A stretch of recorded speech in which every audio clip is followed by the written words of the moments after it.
हनुमान जी से बोले, हनुमान जी महाराज मेरा ये काम हो जाए। वो काम होना पहले से निश्चित है, क्योंकि आपका पुण्य है। और आपने हनुमान जी से कहा, संयोग बैठ गया, काम हो गया, तो आपको लगा हनुमान जी ने हमारा काम कर दिया। तो हनुमान जी को सबसे पूरे विश्व से दुश्मनी है क्या, जो आपका काम कर देंगे और दूसरों का काम नहीं करेंगे? संयोग बैठता है हमारे पुण्यों का।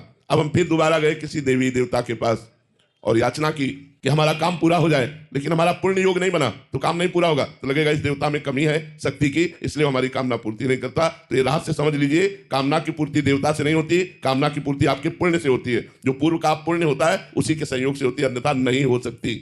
चाहे जहां आप मांगो जाकर के, कामना की पूर्ति नहीं होगी जब तक आपका भजन नहीं होगा, आपका पुण्य नहीं होगा, आपका व्रत संयम तीर्थयाटन ये पुण्य संयोग नहीं होगा, तब तक आपकी कामना की पूर्ति नहीं होगी। नहीं मांग के देख लो, संबंधता ही है संसार।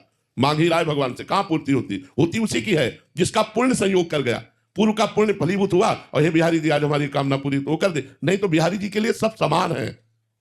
सब मम प्रिय सब मम उपजाए। आपसे बिहारी जी आपकी कामना की पूर्ति कर दे तो दूसरों से क्या वो द्वेष करते हैं? क्या सबसे प्यार करते हैं। कामना की पूर्ति उसी की होती है जिसका पुण्य बल होता है, तप बल होता है, व्रत नियम संयम उपवास तीर्थयाटन ये सब होता है, तब कामना की पूर्ति होती है। लोग चाहते हैं, भगवान को प्रलोभन देते हैं कि तुम्हें 11,000 का भोग लगा देंगे, अनंत ब्रह्मांडों का भरण पोषण कर रहे हैं, तुम्हारे 11,000 के भूखे हैं। लेकिन गलत भावना में मत रहना। भगवान है वो तुम्हारे नौकर नहीं है कि 11,000 देकर काम करवा लोगे। भगवान से प्रार्थना करो, भगवान का नाम जप करो, भगवान से आर्त भाव से पुकारो, वो तुम्हारी कामनाओं की पूर्ति जरूर कर देंगे। जब आपका पुण्य होगा, आपका भजन होगा तब। नहीं तो भगवान की पूरी सृष्टि है, किसी से भेद नहीं रखते भगवान, सब पर बराबर दया है। महाराज जी, कामनाओं की पूर्ति कब विश्राम होगा महाराज जी? ये तो चलता ही जा रहा है। हाँ, कामनाओं का तभी विश्राम होगा जब भगवत साक्षात्कार हो जाएगा।